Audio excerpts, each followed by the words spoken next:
So what are some of the most common misconception about happiness is that positive events will make you happy. And we have data on this. And I have personal experience on this because one of my patients won the lottery. It's amazing. Depressed guy, coming in, depressed.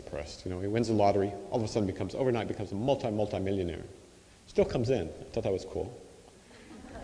3 months later, though, he's back to where he was. He's rich, which is nice, but he's still depressed.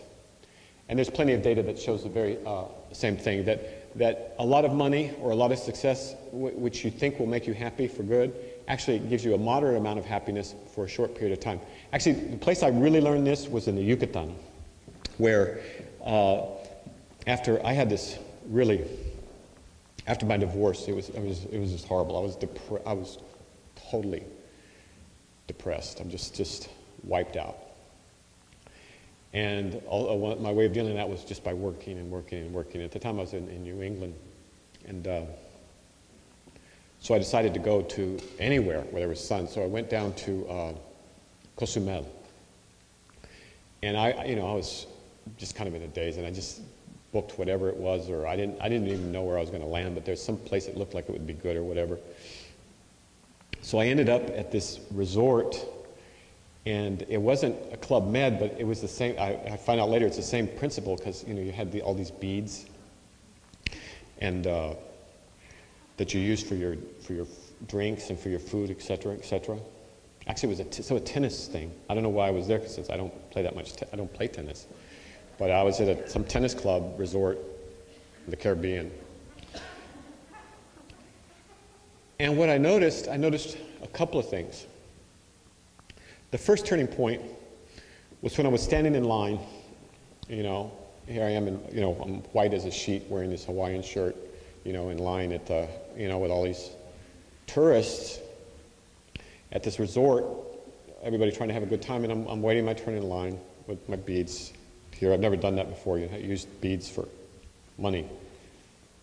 But I'm really, really, really depressed. And in front of me, there's this woman, and on the back of her t-shirt, it says, "Triumph and disaster.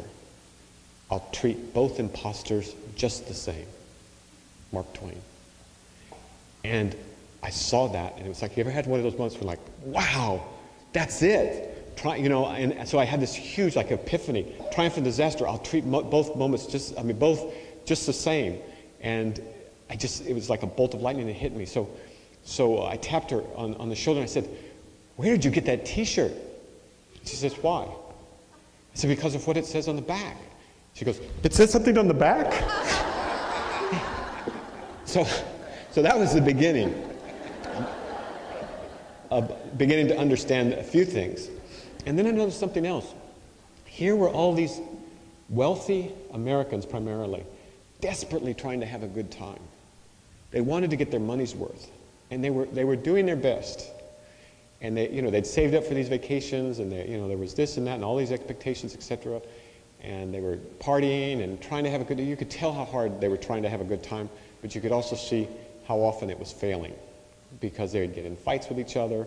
These couples that had come down for the romantic thing that they'd been waiting for God knows how long or whatever. They were just trying to cram all this happiness in there. And where I noticed it the most was I went out on a boat.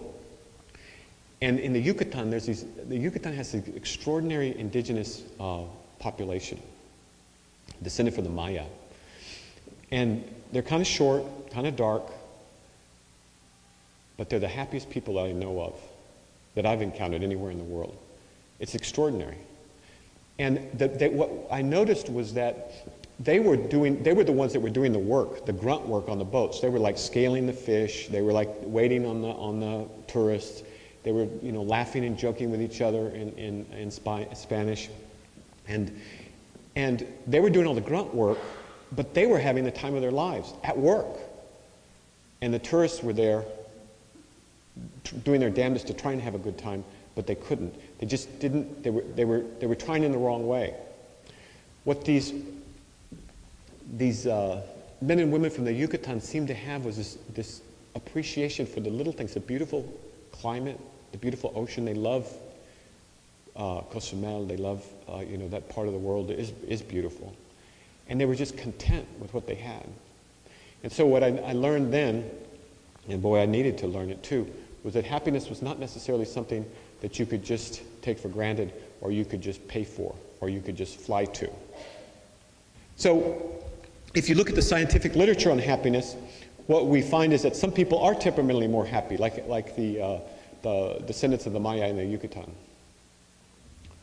And so that set point does account, and we all know people that are temperamentally, they're just happier. The glass is, half full, the sun is always shining, and people who are the other way around. But that only accounts for about 50%. The bulk of it can be changed. And that can be changed by changing your circumstances, changing your intent. That's a big, important word, intent.